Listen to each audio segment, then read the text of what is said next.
జై శ్రీకృష్ణ. భగవద్గీత జీవన గీత, జ్ఞానగీత, సర్వ మానవాళికి కల్పవృక్షం. ఈ భగవద్గీతను ఎవరైనా చదవచ్చు, ఎవరైనా వినవచ్చు, ఎవరైనా ఆచరించవచ్చును. సర్వ మానవాళికి కల్పవృక్షం. కుల మత భేదం లేని భగవద్గీత ఇది సర్వమానవాళికి కల్పవృక్షం. 4వ అధ్యాయం 33వ శ్లోకం. శ్రేయాన్ ద్రవ్యమాయాద్ యజ్ఞాత్ జ్ఞానయజ్ఞః పరంతప సర్వం కర్మాఖిలం పార్థజ్ఞానే పరిసమాప్యతే. ఓ పరంతప, జ్ఞానయజ్ఞము ద్రవ్యయజ్ఞము కంటెను మహత్తరమైనది. ఓ పార్థ, కర్మయజ్ఞములన్నీయును చివరికి దివ్యజ్ఞానమునందే పరిసమాప్తి నొందును. భాష్యము.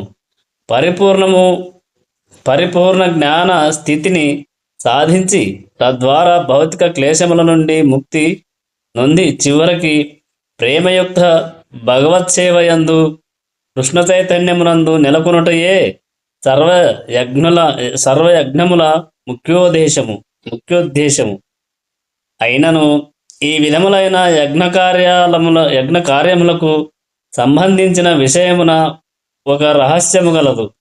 ప్రతి ఒక్కరూ ఈ రహస్యము తప్పక ఎరుగవలెను.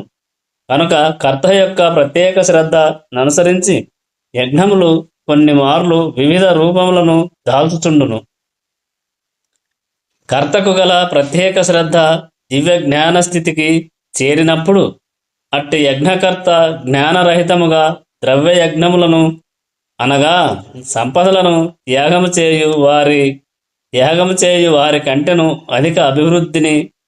అధిక అభివృద్ధి పొందినవాడుగా పరిగణింపబడును. ఎందుకనగా జ్ఞానప్రాప్తి కలుగనదే యజ్ఞములు భౌతిక స్థితికే చెంది ఎట్టి ఆధ్యాత్మిక లాభమును కలిగింపజాలవు. అట్టి నిజమైన జ్ఞానము చివరికి దివ్య జ్ఞానము యొక్క ఉత్కృష్ట స్థితి అయిన కృష్ణ చైతన్యమునందు పరిసమాప్తి నొందును. జ్ఞానవృద్ధి లేకుండా చేయబడు యజ్ఞములు కేవలము భౌతిక కర్మలే కాగలవు. కానీ అవి దివ్య జ్ఞాన స్థితికి చేరగలిగినప్పుడు అట్టి కార్యకలాపములన్నీయును పూర్తి ఆధ్యాత్మిక స్థితికి చేరగలవు. చైతన్యమునందలి భేదములను అనుసరించి యజ్ఞకర్మలు కొన్ని మార్లు కర్మకాండగా కామ్య కర్మలు, మరికొన్నిసార్లు జ్ఞానకాండ పరమ సత్యాన్వేషణ కావలసిన జ్ఞానముగా పిలువబడును. వాటి పరమ లక్ష్యము జ్ఞానమగుట అత్యంత శ్రేష్టము. 34వ శ్లోకం.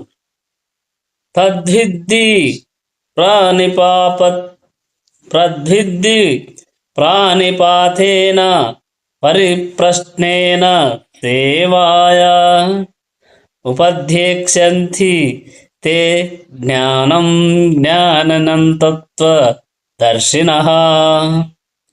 ఆధ్యాత్మికాచార్యుని సమీపించి సత్యము నెరుగుట కొరకై యత్నింపుము. వినయపూర్వకముగా ప్రశ్నించి అతనికి సేవ చేయుము. ఆత్మధర్ములు తత్వమును దర్శించిన వారగుటచే నీకు జ్ఞానమును ఉపదేశింతురు. భాష్యము. ఆత్మానుభూతి మార్గము నిస్సందేహముగా కఠినమైనది.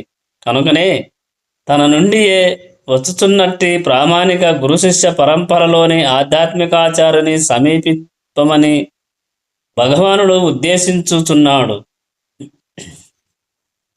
గురు శిష్య పరంపర సిద్ధాంతమును అనుసరింపకుండా ఎవ్వరును ప్రామాణికుడైన ఆధ్యాత్మికాచార్యుడు కాజాలడు. శ్రీకృష్ణ భగవానుడే పరమాచార్యుడు. అట్టి భగవాను నుండి వచ్చుచున్న పరంపరలో నున్నవాడే ఆ ఆదిదేవుని ఆదేశమును యథాతథముగా తన శిష్యులకు అందజేయగలడు. మూర్ఖులైనట్టి కపటలు చేయునట్లు తమ ఊహాగానాల ద్వారా ఎవరునూ ఆధ్యాత్మిక అనుభూతిని పొందజాలరు. ధర్మం తు సాక్షాత్ భగవత్ భగవత్ప్రణీతాం. ధర్మ మార్గము భగవానునిచే స్వయముగా నిర్దేశింపబడినది అని శ్రీమద్భాగవతము 6:3-19 తెలుపుచున్నది.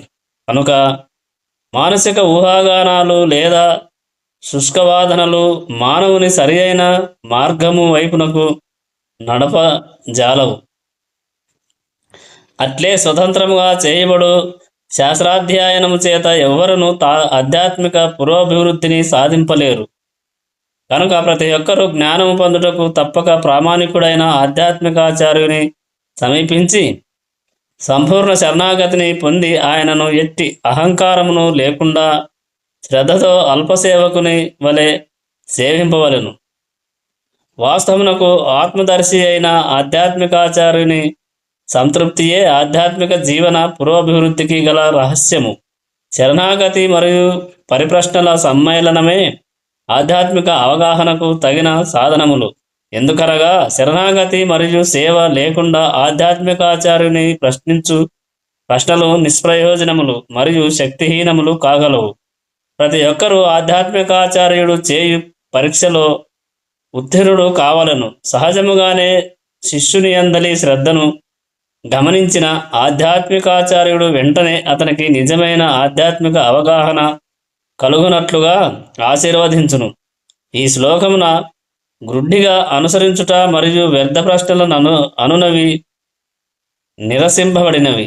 ప్రతి ఒక్కరూ ఆధ్యాత్మికాచార్యుని నుండి వినయముతో కూడి శ్రవణము చేయుటయే కాకుండా వినయము, సేవ, పరిప్రశ్నలతో జ్ఞానము యొక్క స్పష్టమైన అవగాహనను కూడా పొందవలసి ఉన్నది.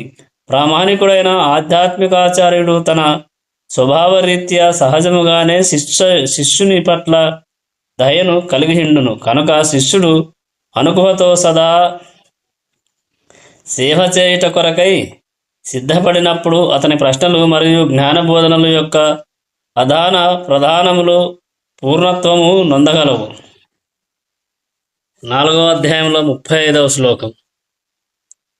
యద్ జ్ఞానాత్వన పునర్మోహమేవం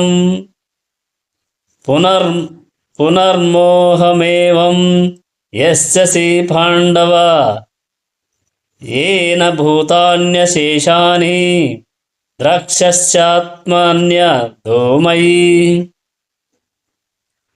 అనువాదం. ఆత్మదర్శి అయిన మహాత్ముని నుండి యథార్థ జ్ఞానమును పొందినప్పుడు మరలా నీవెప్పుడును ఇట్టి మోహమునకు గురికావు. అట్టి జ్ఞానముచే సమస్త జీవులు పరమాత్మ అంశలే అనియు లేక వేరు మాటలో అవన్నీను నాకు సంబంధించినవిగా తెలుసుకొందువు. భాష్యము. ఆత్మానుభూతిని పొంది మహాత్ముల నుండి కానీ తత్వజ్ఞుల నుండి కానీ జ్ఞానము పొందుట వలన కలిగేడి ఫలితము జీవులన్నీయు దేవాది దేవుడైన శ్రీకృష్ణుని అంశలేనని ఎరుగగలుగుటయే. శ్రీకృష్ణుని కంటే భిన్నమైన జీవన స్థితి గలదను భావనయే మాయ ఎనబడును. కొందరు మాకు శ్రీకృష్ణునితో ఎట్టి సంబంధము లేదనియు అతడు కేవలము ఒక చారిత్రక పురుషుడు మాత్రమేననియు మరియు పరతత్వమన్నది నిరాకార బ్రహ్మమేననియు భావింతురు. కానీ వాస్తవమునకు భగవద్గీత యందు చెప్పబడినట్లు నిరాకార బ్రహ్మము శ్రీకృష్ణుని దేహ కాంతి అయి ఉన్నది. దేవాది దేవుడైన శ్రీకృష్ణుడే అన్నింటికి మూల కారణము. బ్రహ్మ సంహిత యందు శ్రీకృష్ణుడు దేవాది దేవుడనియు సర్వకారణములకు కారణుడనియు చెప్పబడినది. లక్షల కొలది అవతారములు కూడా అతని విభిన్న విస్తరణములై ఉన్నవి. అట్లే జీవులు కూడా శ్రీకృష్ణుని విస్తారములే. శ్రీకృష్ణుడు అట్టి భిన్న విస్తారములందు తన ప్రత్యేక స్థితిని కోల్పోవునని మాయావాద తాత్వికులు తప్పుగా భావింతురు. వాస్తవమునకు అట్టి భావము స్వభావరీత్యా భౌతికమైనది. భౌతిక ప్రపంచమున ఏదైనా వస్తువును భాగములుగా విభజించినచో అది తన మూల స్వరూపమును కోల్పోవుననుట మనకు అనుభవసిద్ధమై విషయము. కాని మాయావాదులు మాయావాదులు పరతత్వమనగా ఒకటిని ఒకటితో కలిపినప్పుడు ఒకటితో సమానమనియు, ఒకటి నుండి ఒకటిని తీసివేసినను ఒకటితో సమానమనియు ఎరుగజాలకున్నారు. కానీ ఆధ్యాత్మిక జగత్తునకు సంబంధించిన సమస్తము ఈ విధముగానే ఉండును. పరతత్వమును గూర్చిన తగిన జ్ఞానము లేనందున మనము మాయాచే కప్పబడి శ్రీకృష్ణునితో మనకెట్టి సంబంధము లేదని భావింతుము. శ్రీకృష్ణుని విభిన్నాంశలమైనను మనము అతని నుండి భిన్నములు కాము. మనము అన్ని విధముల శ్రీకృష్ణునితో సంబంధము గల వారమే. జీవులు భేదములు మాయయే కానీ వాస్తవము కాదు. మనమందరము శ్రీకృష్ణుని సంతృప్తిపరచుట కొరకే ఉద్దేశింపబడి ఉన్నాము. మాయా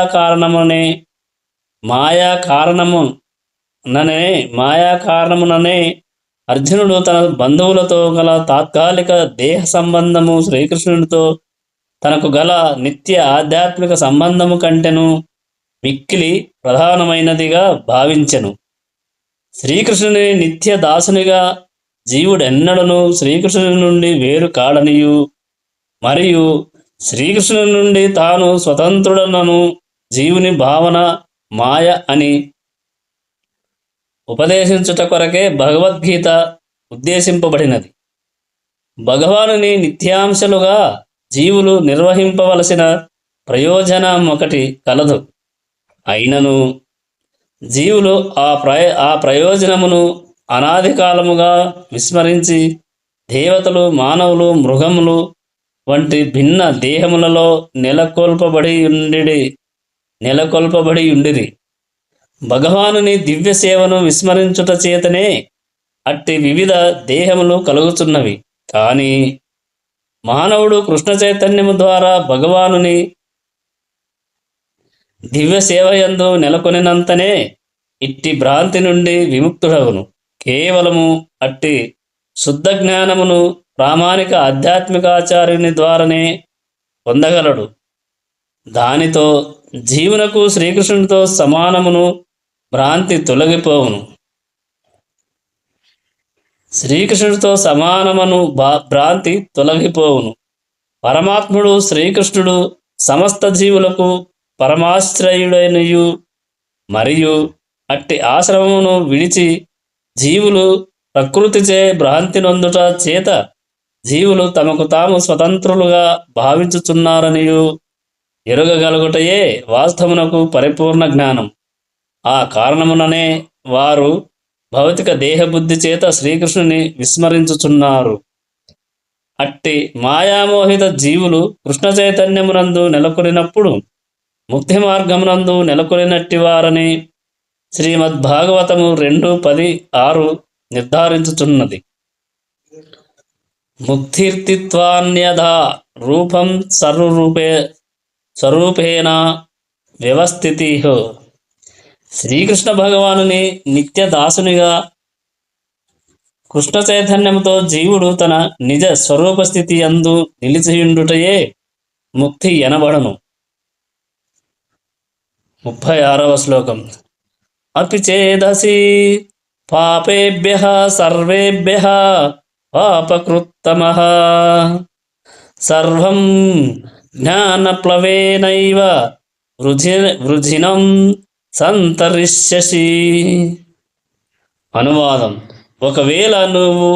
ఒకవేళ నీవు పాపాత్ములందరిలోనూ పరమపాపిగా భావింపబడినను దివ్య జ్ఞానమనేది పడవయందు స్థితుడైనచో దుఃఖ సముద్రమును దాటగలవు.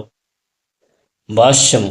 శ్రీకృష్ణుని సంబంధమున తన నిజస్థితికి గల సంబంధమును మానవుడు సరిగా అవగతం చేసుకొనుట పరమోత్కృష్టమైనది. అది అజ్ఞాన సాగరమునందు జీవన సంఘర్షణ నుండి అతనిని వెంటనే ఉద్ధరించును. ఈ భౌతిక జగత్తు కొన్ని మార్లు అజ్ఞాన సాగరమును, మరికొన్ని మార్లు దావన దావనలముతో చుట్టబడిన అరణ్యమగును వర్ణింపబడును. ఎంతటి ప్రవీణుడైన ఈతగానికైనను సముద్రమునందు ప్రాణరక్షణము కృష్ణమైనచో ప్రాణరక్షణము కష్టమైనదే. ఎంతటి ప్రవీణుడైన ఈతగానికైనను సముద్రమునందు ప్రాణరక్షణము కష్టమైనదే. ఎవరైనను ముందుకు వచ్చి అతనిని ఆ సముద్రము నుండి పైకి తీసి రక్షించినచో అట్టి వానిని గొప్ప రక్షకుడని భావింపవచ్చును. దేవాది దేవుని నుండి గ్రహింపబడిన పరిపూర్ణ జ్ఞానము ముక్తికి మార్గము. అట్టి కృష్ణ చైతన్యమును నౌక మిక్కిలి సరళమైనను మహోన్నతమైనది. 37వ శ్లోకం.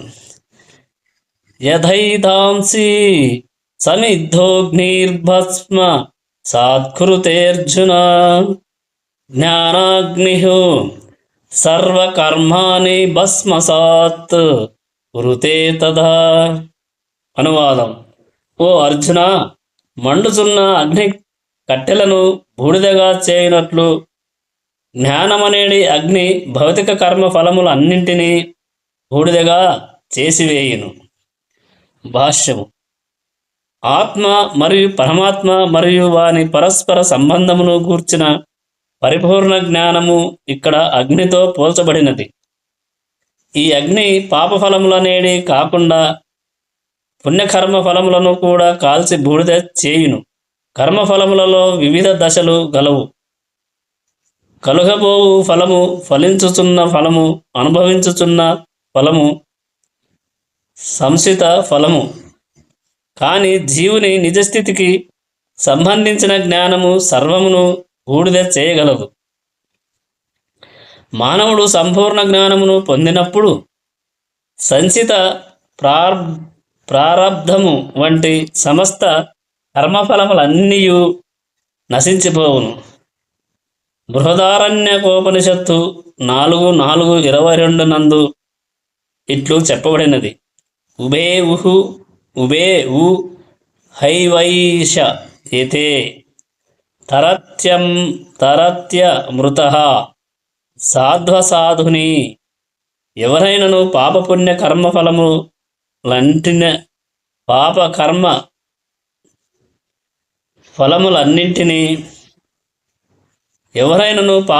కర్మ ఫలములన్నింటినీ అధిగమించును.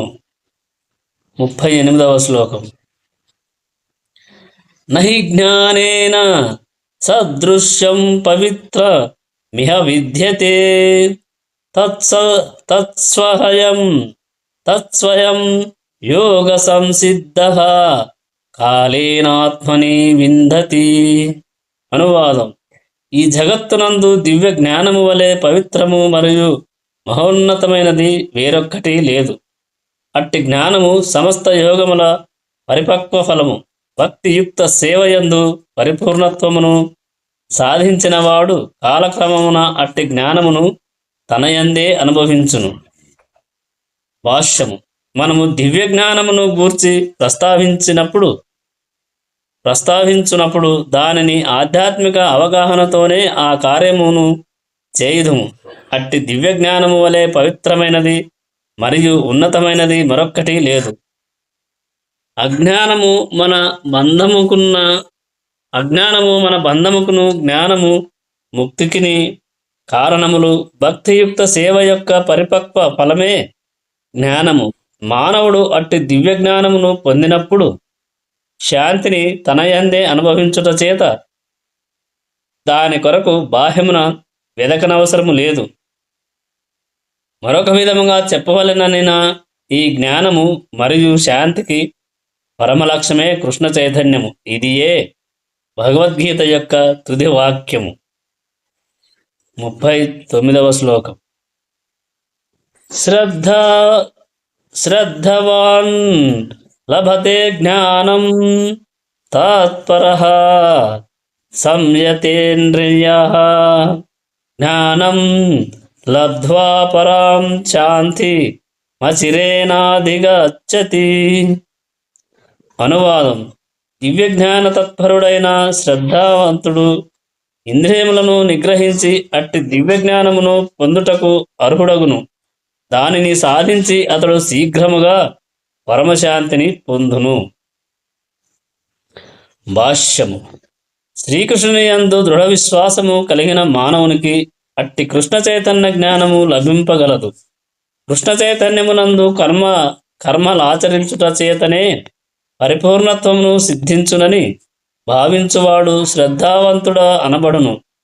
భక్తియుక్త సేవ చేయుట ద్వారాను హరే కృష్ణ కృష్ణ కృష్ణ హరే హరే, హరే రామ రామ రామ హరే హరే అను మహామంత్ర జపకీర్తనముల ద్వారానే అట్టి శ్రద్ధను పొందవచ్చును.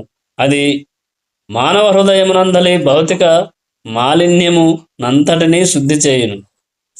వీనితో పాటుగా మానవుడు ఇంద్రియములను కూడా నిగ్రహింపవలెను. శ్రీకృష్ణుని యందు దృఢ విశ్వాసము గలవాడు మరియు ఇంద్రియములను నియంత్రించువాడు కృష్ణ చైతన్య జ్ఞానమునందు ఎట్టి జాప్యము లేకుండా సులభముగా పరిపూర్ణత్వమును పొందగలడు. 40వ శ్లోకం.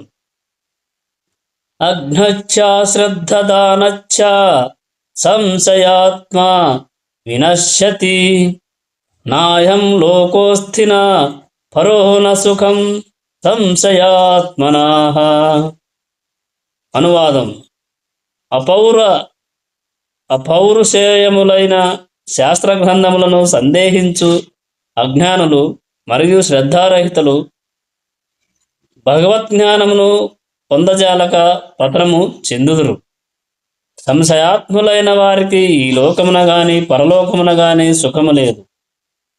భాష్యము: అధికారములు మరియు ప్రామాణికములు అగు అనేకమైన శాస్త్ర గ్రంథములలో భగవద్గీత శ్రేష్టమైనది.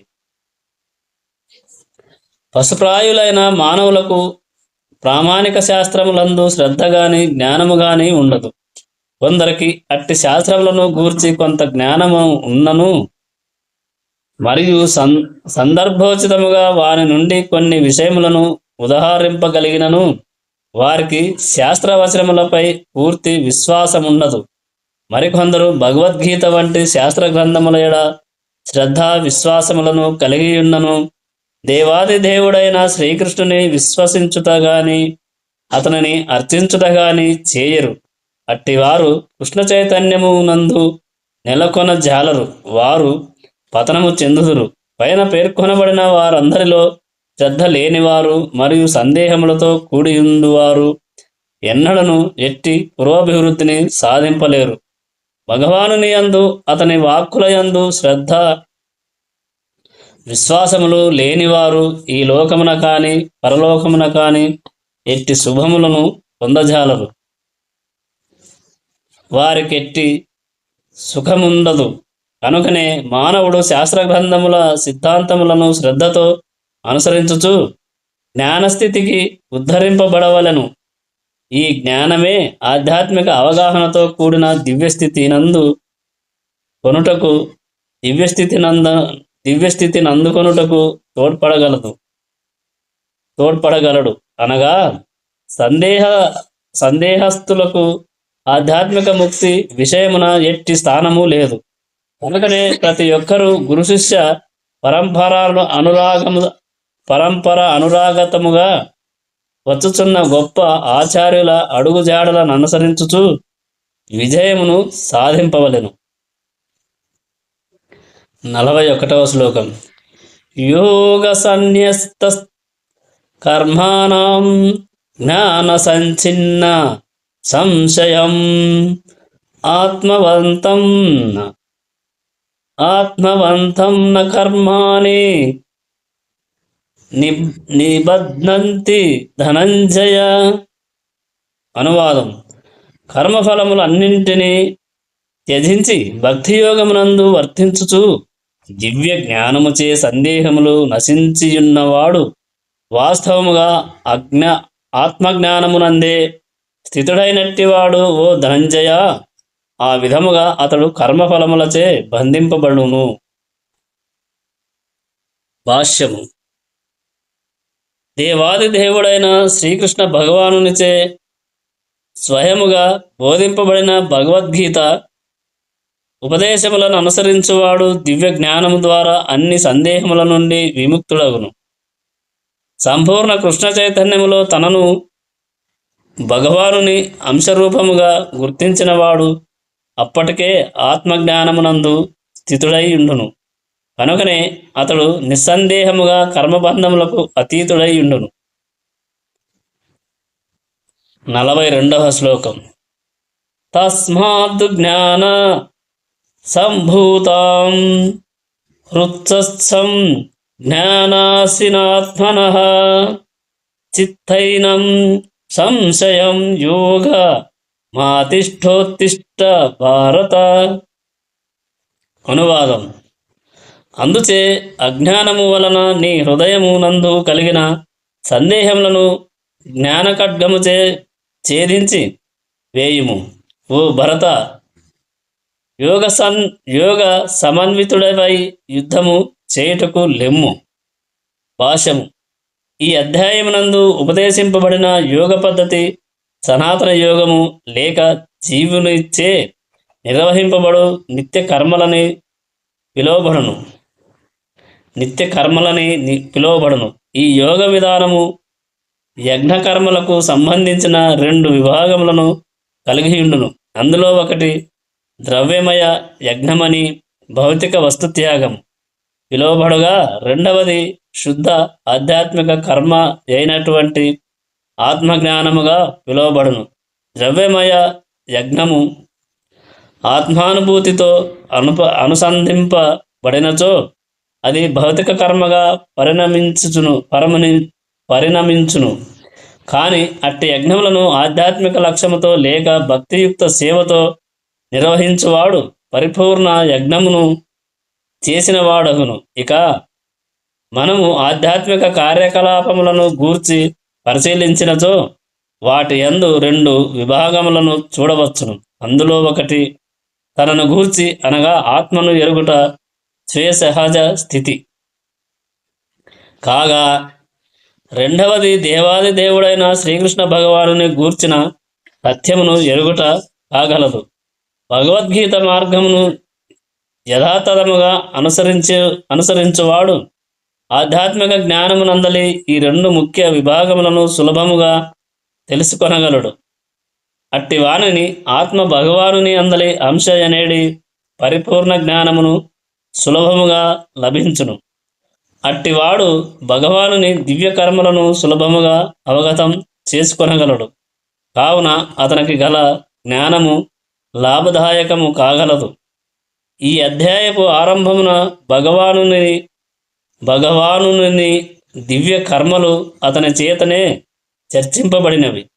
అట్టి గీతా బోధనలను అవగాహన చేసుకొనిన వాడు శ్రద్ధహీనుడు మరియు భగవానునిచే ప్రసాదింపబడిన కొద్దిపాటి స్వాతంత్ర్యమును దుర్వినియోగపరుచు కొనినవాడు భావింపబడును.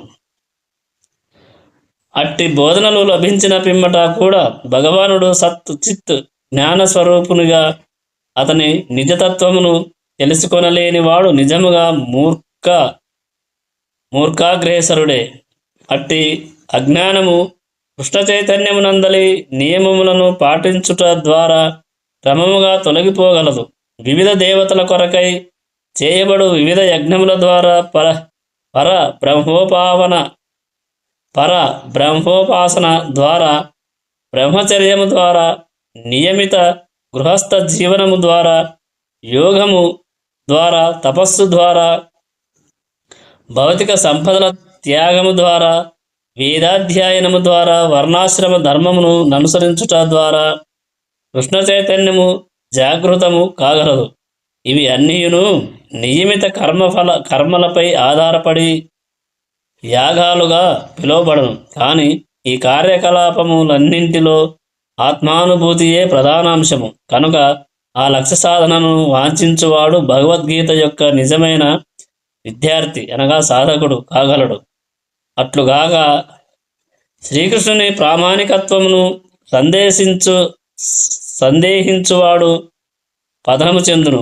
కనుకనే ఎవరైనను భగవద్గీతను గాని లేక మరో ఇతర ధార్మిక గ్రంథమును గాని ప్రామాణికుడైన ఆధ్యాత్మికాచార్యుని సన్నిధిన సేవ మరియు శరణాగతితో అధ్యయనం చేయవలెను. అనాది నుండి అవిచ్ఛిన్నముగా కొనసాగుతూ వచ్చుచున్న గురు శిష్య పరంపర నుండి ప్రామాణిక ఆధ్యాత్మికాచార్యుడు వచ్చును. అనేక లక్షల సంవత్సరములకు పూర్వము సూర్యదేవునకు ఉపదేశింపబడి తదుపరి అతని ద్వారా ఈ ధరిత్రి అందు వ్యాప్తి నొందిన శ్రీకృష్ణ భగవానుని ఉపదేశముల నుండి అట్టి ఆచార్యుడు ఏమాత్రము వైదొలగడు. కనుకనే ప్రతి ఒక్కరూ భగవద్గీత మార్గమును గీత యందే తెలుపబడినట్లు అనుసరించుచు ఇతరులను నిజమైన మార్గము నుండి విడత్రోవను పట్టించునట్టి స్వార్థపరుల విషయమున జాగరూకత వహింపవలెను. శ్రీకృష్ణ భగవానుడు దివ్య పురుషుడు మరియు అతని కర్మలన్నీయును నిస్సందేహముగా దివ్యములు. ఈ విషయమును అవగతం చేసుకునినవాడు గీతాధ్యాయనపు ఆరంభము నుండియే ముక్త పురుషుడై యుండును. శ్రీమద్భగవద్గీత యందలి దివ్య జ్ఞానము అను చతుర్థధ్యాయనమునకు సంపూర్ణము. భక్తి వేదాంతాభ్యాసం సమాప్తం. 4వ అధ్యాయం సమాప్తం. జై శ్రీకృష్ణ.